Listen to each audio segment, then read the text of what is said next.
皆様ご起立ください。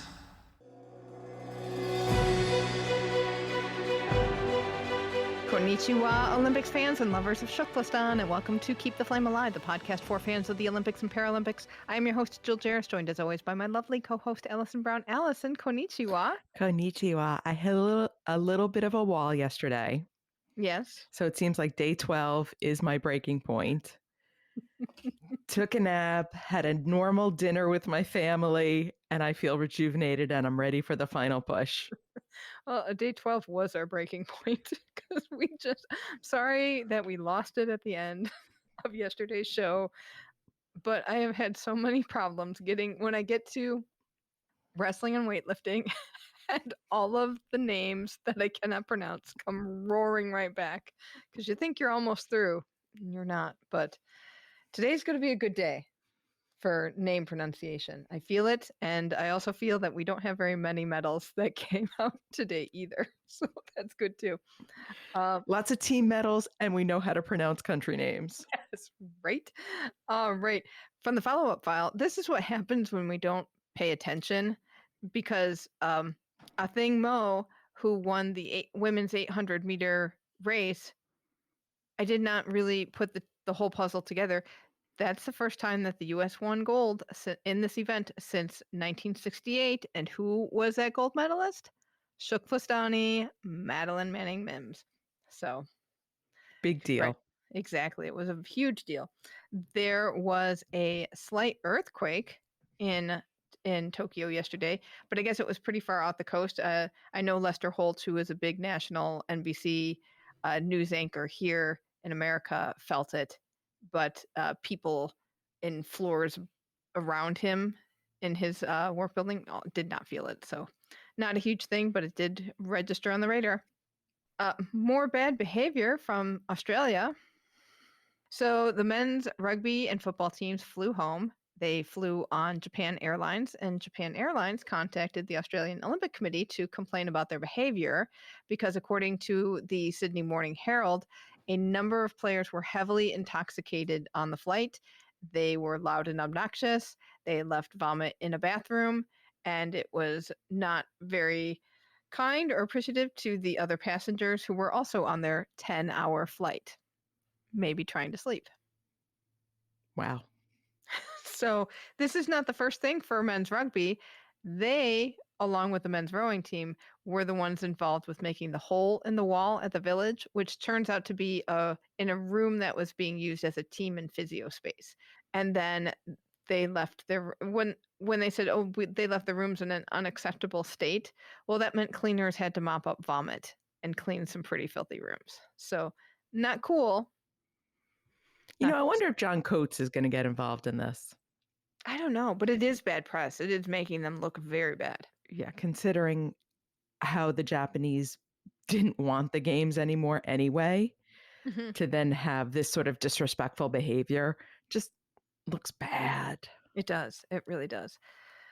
Meanwhile, Bloomberg reports that the badminton men's doubles tournament ended pretty badly with a lot of upset and vitriol. What is this story? So Wang Qinlin of Liyang from Chinese Taipei beat the Chinese champions. And because there is so much political discord, obviously, between Taiwan, which in the Olympics is Taipei, and mainland China, it seems like on social media that the Taiwanese pair has been getting all kinds of vitriol from the Chinese. Yes. And in fact, then Lee went on his Facebook to dedicate his win to my country, Taiwan. That's testy. In Marinovella news, we're getting to the climax of our Marinovella because events start tomorrow. According to Inside the Games, the IOC insists it has no regrets about moving the marathon and the race walk events. It's expected to be 4 degrees cooler there than Tokyo, which is probably degrees in Celsius. But they are happy with the move. Athletes still not so happy with the move. Yes, there's been some reports that the athlete village in Sapporo is not up to scratch. Which, not surprising, since they didn't have as much time to put something together. Though I wonder if in the end they'll be happier because maybe in Sapporo you can have a few fans on the course. Maybe they've been telling the public to stay away, but come on. They told them to stay away from the torch relay too, and there were still people at the torch relay until they took the torch relay behind closed doors. In Rule 50 news, for now, the IOC has fully suspended the investigation into Raven Saunders' podium protest after the death of Raven's mother, which was unexpected and very sad. So that has been halted for now, at least. The investigation into the Chinese cyclists Bao Shengzhu and Zhang Tianxi, who wore pins with Mao Zedong on them on the podium, that one's ongoing. And the IOC is waiting for a report from the Chinese Olympic Committee, which has told the organization that it will not happen again. And I wonder what all the players in this are, because, you know, I wonder if the cyclists were like, well, we're going to be good Chinese nationals and wear the pin. I wonder even if the Olympic Charter is translated into other languages, and if it's not, how does that messaging filter down to the athletes? And let's be serious. Do you honestly think most Olympic athletes have ever read the charter? I mean, who besides us has read this charter? I mean, I don't think it is a translation issue. I don't think I've read the full charter either. But on one hand, I can see the Chinese government being happy that this happened because they're being good nationalists. On the other hand, you know, it's not a good look for the next Olympic host country. Oh, Gwen Berry did do a protest. She did do a protest as part of the introductions. So when she came out, she did the Tommy Smith raised fist. And in the interviews after, she said, yes, that was a protest against social and racial injustice. But that falls into the category of how the other athletes were taking the knee at the beginning. Oh, okay. So she is not subject to sanction for it. Okay. In COVID news, we are having a little cluster of cases in the village. The entire Greek artistic swimming team is out of competition because 5 members have tested positive and the other 7 members of the team are deemed close contacts. So the duet team had to withdraw from the duet competition, which for us meant no sharks to watch. And then the team had to withdraw from the team competition too. So where is Marnie McBean today? So Marnie is at skateboarding, athletics, and golf, though at golf, the drum had to stay in her backpack. Though apparently the Canadian golfers asked her why she wasn't beating her drum, but it was the quiet please side. Moving on to what officiating or volunteer job do we want? What would you like to do? I got 2. One, Okay. I'm going to be the sweeper at the sand pit for the long jump. Oh, yeah, that's a good one. That's got me written all over it. About cleaning, though I might delay the competition for wanting to make sure all the sand is perfect. And then my second job was the bell ringer for cycling sprint, which is actually the starting time because they do a little sort of warm up, get into it, and then the bell rings. So and the way the guy was ringing the bell, it was like, go, time to go, time to go. Did you see the close up of the bell? I did. It was big. And it's beautiful. Yes. And he's in his own little plexiglass cube, the bell ringer. So he did not have a mask on, I don't think. Or if he did, he had a face shield. Okay. I was eyeing that job until I saw you put it down on the sheet. Yeah, that bell, if you catch track cycling, this bell, and I bet it's the same kind of bell that they have at athletics for when they have the long races and need to do a bell lap. And it is really beautiful. It's Tokyo Olympics decorated. And by golly, if we don't see that thing up for auction in some of the Olympic auction sites in 20 years or so, I would be surprised. My job, okay, so 2 different listeners hyped me to marathon swim. And they said, Jill, you need to be the feed holder. So I saw a picture of this and went, what is this? So marathon swimming, they're doing laps around a course, and there is a platform there where there's a slot for every team and the teams. I think it's a coach. I don't think this job is a volunteer job. They all have a long stick, and on the end of the stick is a cup and a flag. So you know which and in the cup they'll put bottles of hydration or liquid food that they need to use, and then they hold the sticks out, and as the swimmers go by they have the option of taking their feed, as the announcers were saying, and they're while they swim the race they're doing freestyle, and when they take their feed they're on their backs doing backstroke. They drink their food, and then this is what got me. They toss their bottles.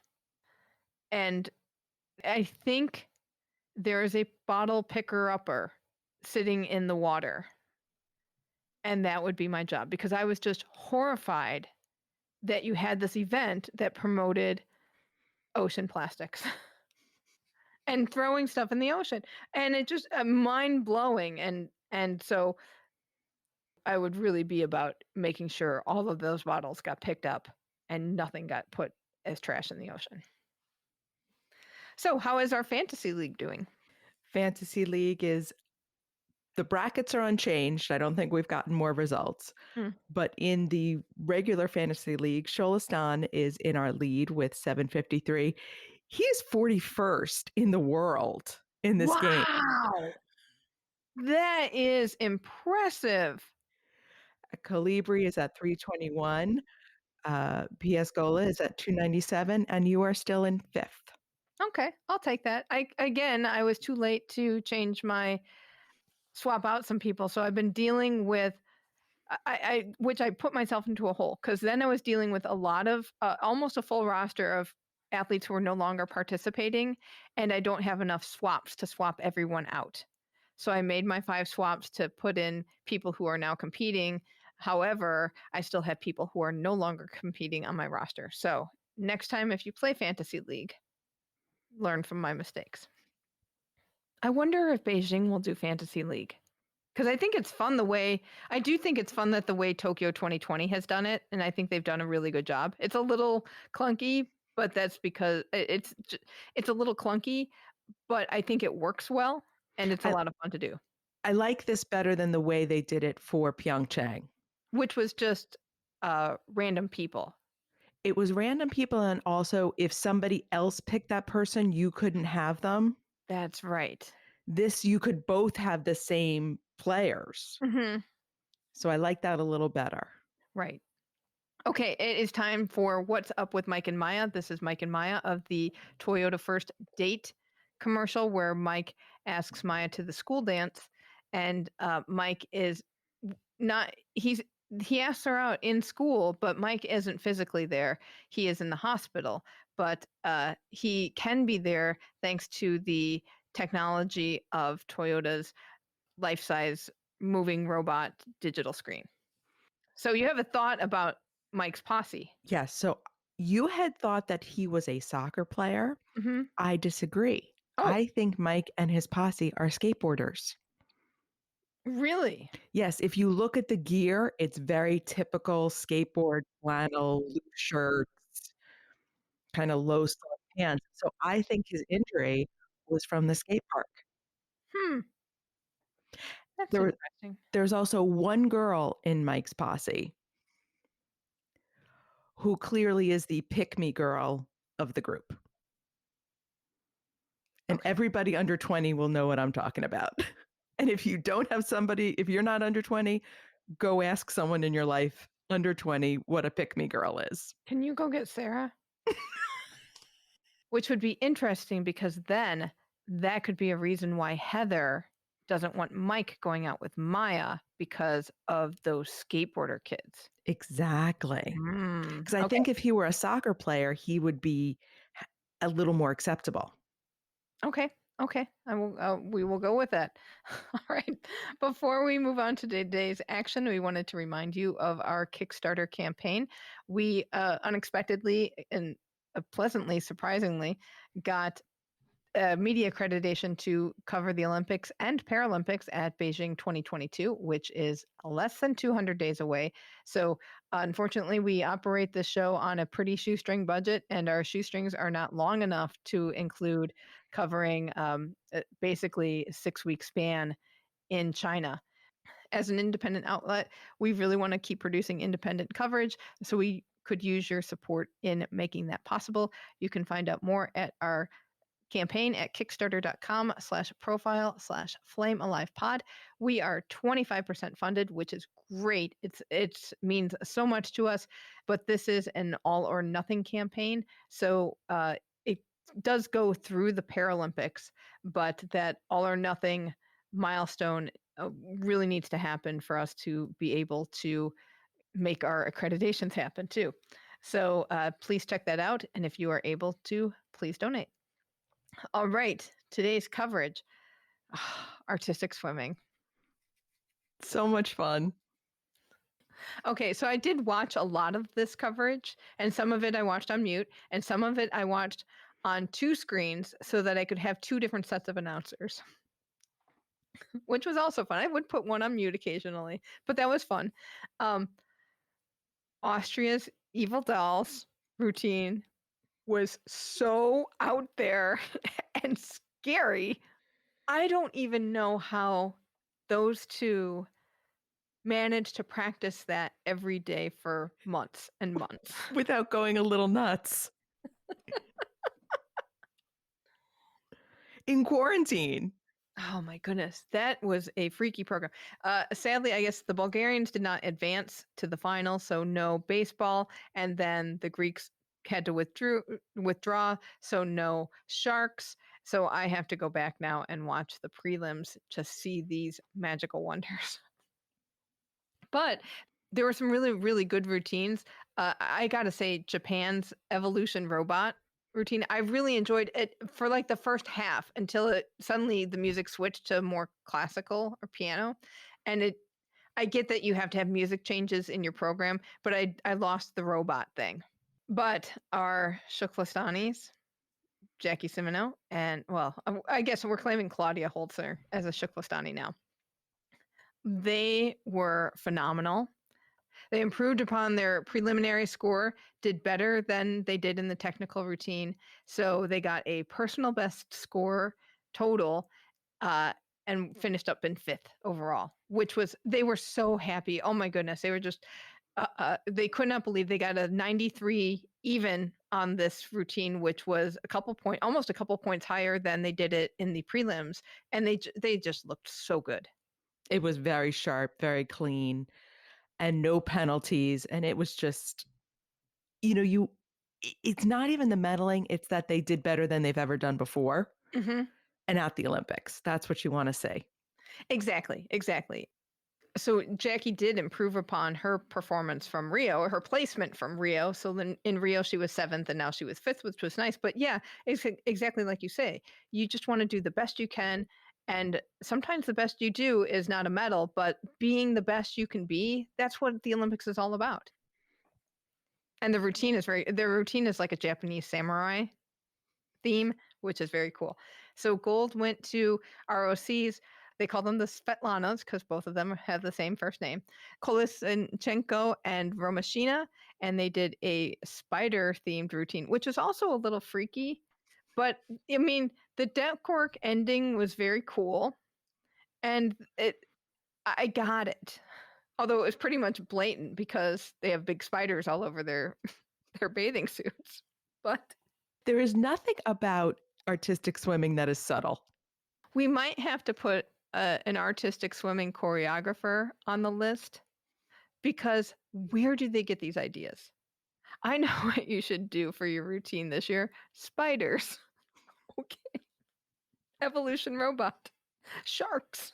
Flash dance. Silver went to China's Huang Zhuchen and Sun Wenyan, and bronze went to Ukraine's Marta Fedina and Anastasia Savchuk. But very nice way to end the duet. Everyone's looking strong going into the team competition, so I'm excited to watch Jackie perform again. Over in athletics, another great day at the track. This has been a really great competition, I think, so far. Today was the first day of men's decathlon and women's heptathlon. So what happened? There was a little confusion going on. Yes. So during the long jump portion, the athletes seemed to get out of order so that the scores were being recorded for the wrong athlete. So they stopped. That's not good. Right, because everything seems to be automated. There's no people aren't actually recording the scores. It's happening computerized. And all of a sudden, they just stopped the competition. And the announcer said, "Oh, you never get out of order." And then they said, "Oh, wait, they got out of order." So then there was this frantic frenzy at the judges' table. And clearly, poor Chris from IT had to come running in and try and fix this. And that is a job I would not want. Women's 400-meter hurdles. This is the race this year. And not a race I've ever paid attention to before, but all of a sudden, my goodness. Right? So we have another world record. Coming from behind to pull this one out is USA's Sydney Mclaughlin. And she beat out, just barely, Delilah Muhammad, who was the champion in Rio 2016 and who also did a personal best time. Who also beat the world record. Yeah, again, this is just crazy. And then Netherlands' Femke Bol won the bronze. What a great race. Again, go back and, oh, man. Again, too bad there's no fans. I understand why we can't have them, but too bad, because this 400-meter hurdle stuff, I think, it's bringing back memories of Edwin Moses. We also had the women's 3,000-meter steeplechase race, which was really interesting. Emma Coburn from the U.S., who was the U.S.'s first medalist in this event in Rio, she DQ'd. She stumbled in a water jump during the final lap of competition, and she had a lane infraction, which got her disqualified. So that was kind of sad. But it was a great race. America's Courtney Frerichs was leading for a chunk of it, and then near the end, Uganda's Peruth Chimutai came from behind and passed her. I kind of think on the last straightaway or so, and took the gold. But Frerichs was so pumped to win the silver, and she just had a great race. Bronze went to Kenya's Hyven Kayang. The men had the 800 final. I did not see this, but gold and silver went to Kenya. Emmanuel Korir won the gold, and Ferguson Rotich won silver, and Poland's Patrick Dobek won the bronze. And last race of the night was also epic. You got to go back and watch this just for the feed announcer alone. This was Canada's Andre DeGrasse pulled out the win. It was a new national record for Canada, and it's Canada's first champion in this event in about 100 years. And the announcer said this race was just absolutely phenomenal. At last, it is all gold for DeGrasse. Cometh the hour, cometh the Canadian, his country's first champion in almost a century. And it kind of goes on from there. All that glitters is gold for Canada. He just went to town and got very poetic. Oh, that was great. Silver went to US's Kenneth Bednarek, and USA's Noel Lyles won the bronze.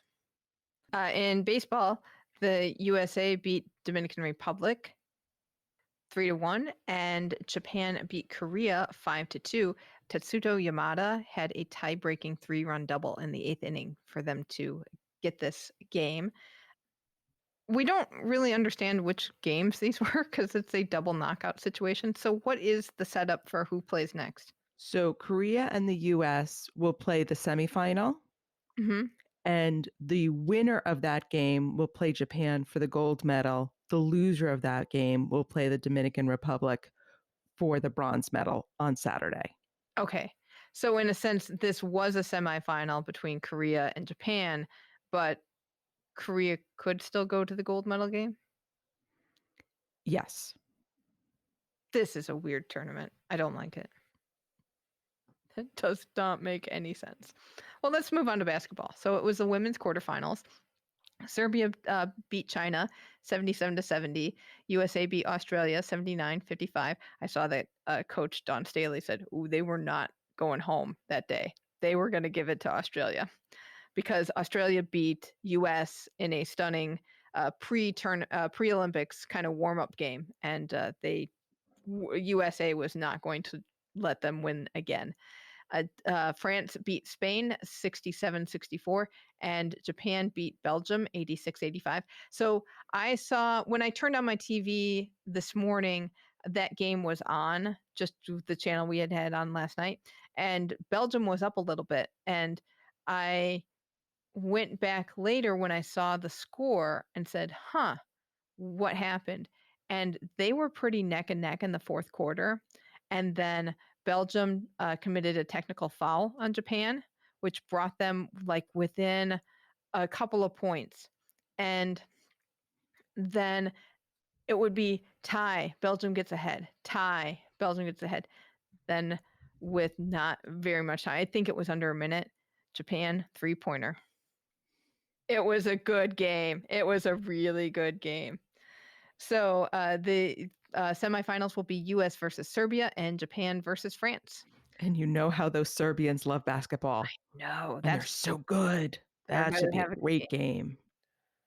At beach volleyball, the men's tournament had its quarterfinal stage. So Norway's Anders Mall and Christian Sorum beat ROC's Ilya Leshukov and Konstantin Semenov 2-0. But all of these games, it looks like they all had a 2-0 set differential, but all the games within them were really close. So these are probably really good games to watch.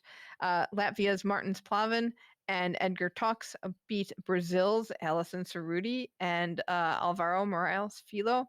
I know. I think all the Brazilians now are out of both the men's and the women's. I think you're right. Can you believe it? No Brazilians in the semis of beach volleyball? That's going to be intense. When was the last time that happened? Don't know. Maybe never. I was going to say, this hasn't been in there that long.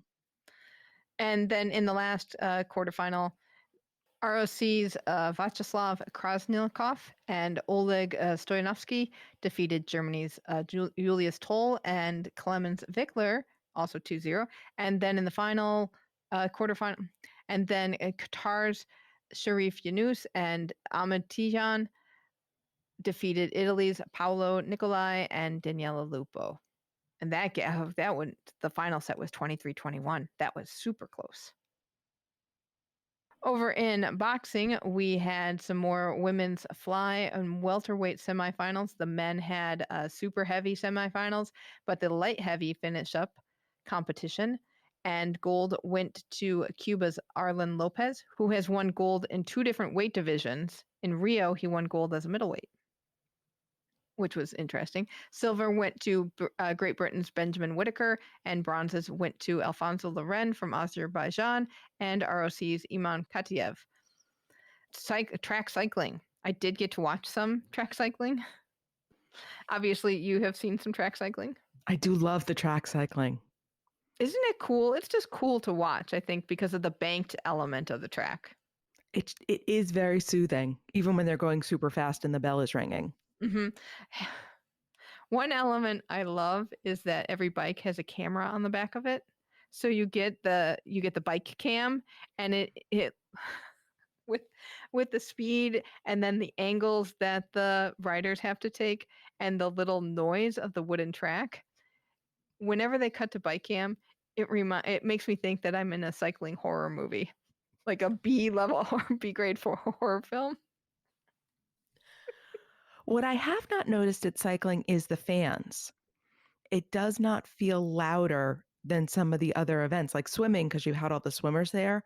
I felt more presence than I do at cycling, even though cycling has more people there. I bet it has to do with the fact that they should not be yelling and they're clapping. And you hear the claps, but in the venues where it was just athletes, they, and, boisterous American culture felt, people were just yelling. And there was horns, and they had the sticks. So they were I think the athletes were trying harder to make it sound more full, and the fans at the velodrome are following the guidelines and clapping. Marnie needs to get out there with her drum.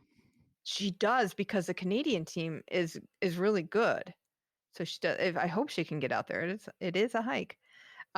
We had a whole bunch of different races. There was men's sprint and women's keirin and men's team pursuit. The men's team pursuit finished up, and gold went to Italy, silver went to Denmark, and bronze went to Australia. But if you haven't checked that out, check out track cycling. Did you watch diving? In diving, we had the women's 10-meter platform prelims. So that means that their finals are coming up, and that's always one to watch. The 10-meter platform is just incredible to watch. In equestrian, it was the jumping individual finals and victory. There was a 6-way tie for first place. So they had a jump off, and gold ended up going to Great Britain's Ben Maher, who was riding Explosion W. Silver went to Sweden's Peter Fredriksson, who was riding All In, and bronze went to the Netherlands' Michael van der Vleuten, who was riding Beauville Z. So the course had a theme, which is typical of Olympic courses. Mm-hmm. And it went with sort of a theme of Japanese culture. So you had kimonos and cherry blossoms. There was an imperial palace. There were taiko drums. But at one jump, there was a life-size sumo wrestler. And apparently, this sumo wrestler was spooking several of the horses. That in qualifying, there was at least 4 or 5 horses that pulled up at that obstacle, because all of a sudden you come around the bend and there was a giant man standing there. And British rider had the best explanation of this. His name was Harry Charles. And he said, as you come around, you see a big guy's butt because you see the back of the statue. But he did not say butt. He said something else that we can't say on the air. So that, if you go back and watch some of the equestrian, it's at obstacle 10, the giant sumo wrestler that scares the horses. I do want to watch some of that, because I missed the qualifying, and I do like jumping. I think it's insanely amazing how these horses go over some of these jumps that are so tall, especially the ones that are really close together. I don't know how they do it. Well, look out for the big guy's butt. Don't get spooked. In golf, women started their individual stroke play. Over in handball, we had the women's quarterfinals. So ROC defeated Montenegro 32-26.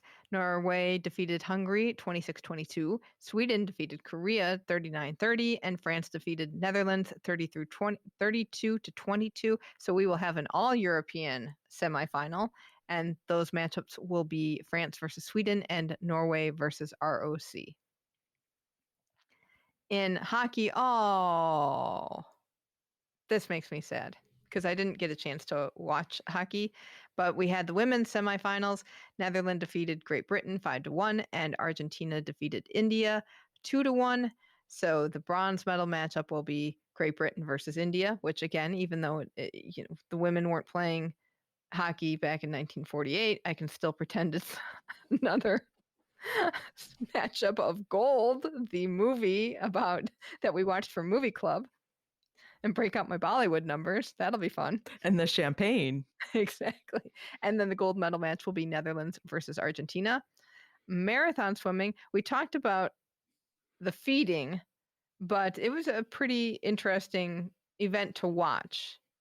More so for me, I didn't watch the whole thing, but it was weird to see like a clump of swimmers and then all these boats surrounding them. So you had race boats on either side. You had like 4 lifeguards sitting on inflatable boat rafts or kayaks or some kind of boat where they had their feet on both sides and just kind of paddled with their hands because they're going so slow. And it just, and swimmers are kind of crawling all over each other. Sometimes the strategy was, oh, when you jump in the water, you're just going to jump in last and hope you can catch up in the water, because then you're not getting kicked by everybody. I don't know. I don't know about this race. It's definitely a hard race to watch. on television, or I'm sure in the stands, there's no stands. It's very hard to know what's going on. And the announcers were telling us who was in front as best as they could tell. But it was very hard to get a handle on what was happening. Exactly. And I wonder how the swimmers even managed to know what's happening, because I did see a penalty being issued and the referee just kept blowing their whistle and they had the swimmer's number up.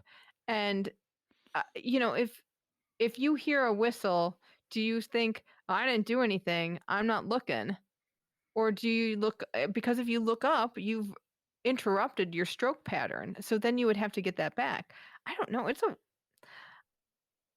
I don't know. The men are going. Maybe I'll tune into that because it does start early, and that's usually the first thing on in our evening time. So in the women's 10K, gold went to Brazil's Ana Marcela Cunha, silver went to Netherlands' Sharon van Ruwendaal, and Australia's Karina Lee won the bronze. I just want to make a quick mention about the Brazilian swimmer Mhm. because she had her hair dyed green and yellow and blue Oh, nice for the flag. for the Brazilian flag. But I was amazed that those colors held up. Vivids Yeah, get washed out in the ocean water. yeah, but they have pretty heavy duty hat thing going on. Still. In sailing, it was the last day of competition, so we had the 470s men's and women's medal races. On the men's side, gold went to Australia, silver went to Sweden, and bronze went to Spain. On the women's side, gold went to Great Britain, silver went to Poland, and bronze went to France.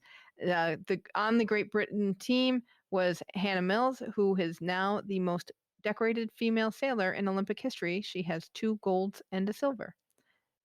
In skateboarding, it was the women's park competition. Gold went to Japan's Yosozumi Sakura, silver went to Japan's Hiraki Kokona, and bronze went to Great Britain's Sky Brown. Did you watch? I did watch.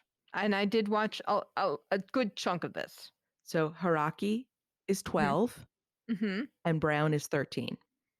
Yes. So I wrote down the ages of all the finalists. So the gold medalist is 15. What you said, then there was a 19-year-old, a 17-year-old, and then 3 riders in their early 20s, with the oldest being 23.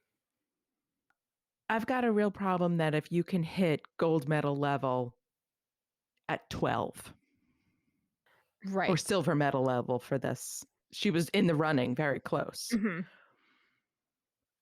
It was better than the park. Because I think it was similar to it's very similar to half pipe, so it felt more familiar, and also they were wearing helmets and protective gear, so that felt better. But you should not be 12 years old and able to win an Olympic medal. What does that say about your sport? Yeah, and it kind of harkens back to the older days of Olympic history where you did see some young people in events, and there was another very young person, I guess, in the table tennis competition, I believe. 12 years old. Yes, here. But she lost in the first round. Yeah, in Tokyo. So yeah, I don't like it. And it was weird. I know that skateboarders will talk about the culture and how it's very there's a good feeling in the culture and a lot of friendships happen and everything. And you did see that. It was very apparent that the competitors were hugging each other and big group hugs with everybody. And that I really liked. It kind of felt like a sport with rose-colored glasses, where everything is good and loving and Yes, it makes me concerned about protecting these kids at 12 and 13 because you're putting them in this pressure cooker environment Mhm. at an extremely young age. It also makes me wonder what I said when we were watching park skateboarding, that have we reached a high enough level that should be considered an Olympic sport? Mm. Are we seeing a level of competition that is truly excellence? And it could very well be, because skateboarding, of course, is big in the X Games, and I don't necessarily pay attention to the X Games. So it could very well be that it's very challenging, and we just don't know it. It's also very hard to see that it's challenging, because the feed announcer whom I watched was quite excited about what he saw and was slightly better than the park element and slightly better than surfing because they did try. They did try. But I still don't know what these people did. Most of the stuff looked like, you know how when you have a little kid and they maybe jump 6 inches off the ground and to them it feels like they jumped 5 feet off the ground? That's what a lot of these tricks look like. Like, hey mom, look at me, look what I did. And you're like, oh, you went down a molehill. Good for you. And I don't want to say that to slam Park because I know those bowls are deep and I know they're dangerous and I know that some of these tricks are good. I mean, Yosuzumi did 540s, which actually you could tell that looked really impressive. I will say that. So I'm not totally trying to hate on this. I just don't. It doesn't play well on television to me. And I feel like it needed more time to bake at a world championship level. Mm-hmm. We needed another generation of kids fighting to compete at this kind of world championship level before we got into the Olympics. It came in maybe 1 games too soon. So I'm hopeful for Paris that we'll see a more mature competition. And I don't mean in terms of ages, I mean in terms of the development as a sport. Right. Because a I'm lot of going to people give it another shot. Yeah, there were a lot of wipeouts again. Correct. Not super many clean runs, but yeah, I'm on the fence on skateboarding. I know there are people who love it, but it's not for me. It's good that you recognize that. Yeah, well, it's not for me. I will say, nice story out of this event from the gold medalist Yosuzumi. She did not have a full-size skateboard park in her prefecture where she could practice, so her mother would drive her as much as like an hour and a half away to a place where she could practice. And then the local sake brewing company, Yoshimura Hideo Shoten, got wind of this, and its owner, Katsuhiko Yasumura, took a storage building at his company and converted it into a skateboard park so that she could use it and practice there. It was now like 5 minutes from where she lived and she had 24/7 access to it. So she went to town and that's how she could land those 540s. She was able to work on them. And what's nice is now you've got the skateboard park in this prefecture that housed the Olympic gold medalist. And now maybe you can develop the sport. Is it going to be publicly open? I don't think so Oh. because it's on there. It was a storage building on their property. And it's on. They did the renovations, so I don't think. I believe that there is an actual owner of the property, and they had to go through real estate companies, and then also talk to the neighbors around them to say, "Hey, we're going to have this skateboarder here, and it could get loud, but do you mind?" Because he wanted a medalist to come from their prefecture. Very nice. It's a nice little story in the Asahi Shimbun. Sport climbing had women started their competition. Table tennis, the women's and men's team had their semifinal action. So there was the second women's team semifinal happened, and China defeated Germany 3-0. And then the men's team's competition had their semifinals. China beat Korea 3-0, and Germany upset Japan 3-2. So the women's team bronze medal match will be Germany and Hong Kong. The women's team gold medal match will be China and Japan. Very nice. Let me see if I can get the men. The men's bronze medal match will be Korea and Japan, and the men's team gold medal will be China and Germany. Sorry, that's going to be ones to watch. In the volleyball arena, women had their quarterfinal matchups. Korea defeated Turkey 3-2. U.S. beat Dominican Republic 3-0. Serbia. Wait, did we not say yesterday that U.S. was out of volleyball? Yeah, I screwed up. Oh, okay. Okay. Well, hey, the U.S. is still in the competition. U.S. beat Dominican Republic 3-0. Serbia beat Italy 3-0, and Brazil beat ROC 3-1. So the semifinal matchups will be Serbia and USA, and Brazil versus Korea. In water polo, men had their quarterfinal tournament. Spain beat US 12-8. Greece beat Montenegro 10-4. Serbia beat Italy 10-6, and Hungary beat Croatia 15-11. The semifinal matchups will be Brazil versus ROC and France versus Argentina. In weightlifting, we had the men's plus 109 kilo competition. I did not get a chance to watch this, but it is on my list. Gold went to Georgia's Lasha Talakazi. Wait, Talakaja, I think. Lasha Talakaja. Silver went to Iran's Ali Davoudi, and bronze went to Syria's Man Assad. But the big ones there, that's always fun to watch and see what they can lift. And in wrestling, we had more men's Greco-Roman action, men's freestyle action, and women's freestyle action. And then the men's Greco-Roman 67 kilos had their medal matchups, as did the men's Greco-Roman wrestling. Oh, wait, let me just start that a little bit again. So, but in the medal events that they had, it was men's Greco-Roman 67 kilos. Gold went to Iran's Mohammad Reza Gerayi. Mohammad Reza Girai. Silver went to Ukraine's Parviz Nazibov, and bronzes went to Mohammed Ibrahim El Sayed from Egypt and Frank Stabler from Germany. In the men's Greco-Roman 87 kilo competition, gold went to Ukraine's Jan Beleniuk. Silver went to Hungary's Viktor Lorinc, and bronzes went to Serbia's Zorabi Datashvili and Germany's Denis Kudla. In the women's competition, that was the 62 kilo freestyle event.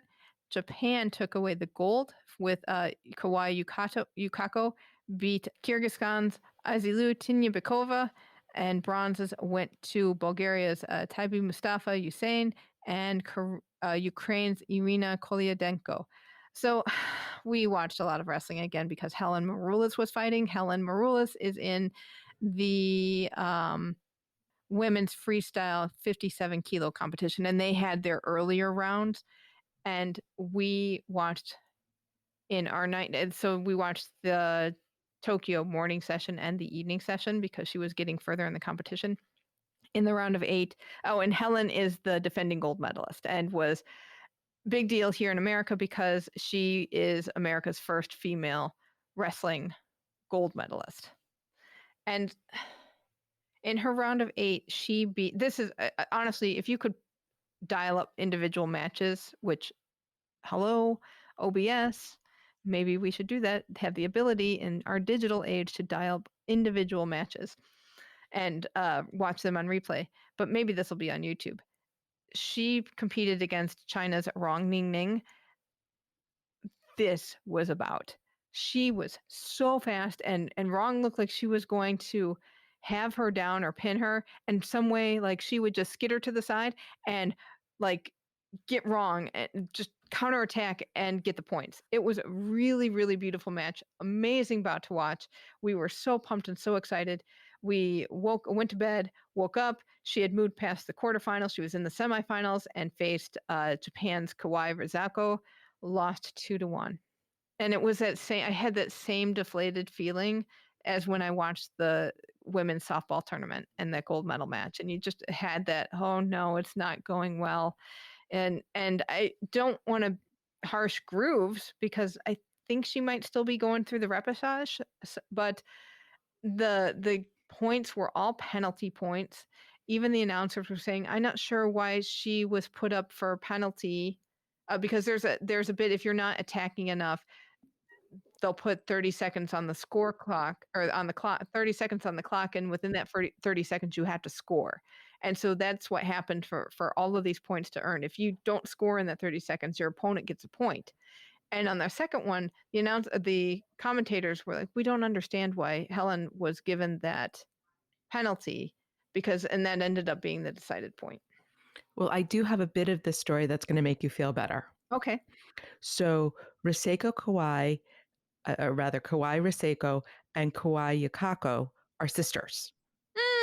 So the woman who won the 62 gold is the sister of the woman who is now competing. And they had to adjust their weight classes so they wouldn't be in the same class and they could both make the Olympics. Oh, okay. That's nice. But Helen Maroulis is still an amazing fighter. And I'm sure everybody at the Olympics is an amazing fighter. But oh man, it was tough to watch that bout. So, but again, I can't necessarily get too upset because host country, you know? And you could have sisters from the host country both winning medals. Another one to watch is in the men's freestyle 86 kilos. Oh man, we watched about between US's David Taylor and India's Deepak Punia, and David Taylor dominated this. This was a semifinal bout and just so fast and so strong. That's a gold medal match to watch. And that is it for today's competition. And I didn't even have too many tongue twisters. All right.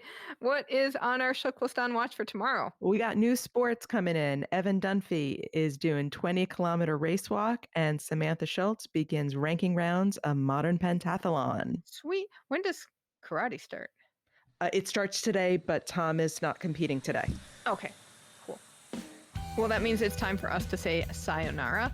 As always, you can email us at flamealivepod@gmail.com or text or voicemail us at 208-352-6348. That's 208-FLAME-IT. Don't forget our Kickstarter and help us reach the goal of bringing you on-the-ground coverage at Beijing, both the Paralympics and the Olympics. That's kickstarter.com/profile/flamealivepod. As we go out to music by Mercury Sunset, thank you so much for listening, and until tomorrow, keep the flame alive.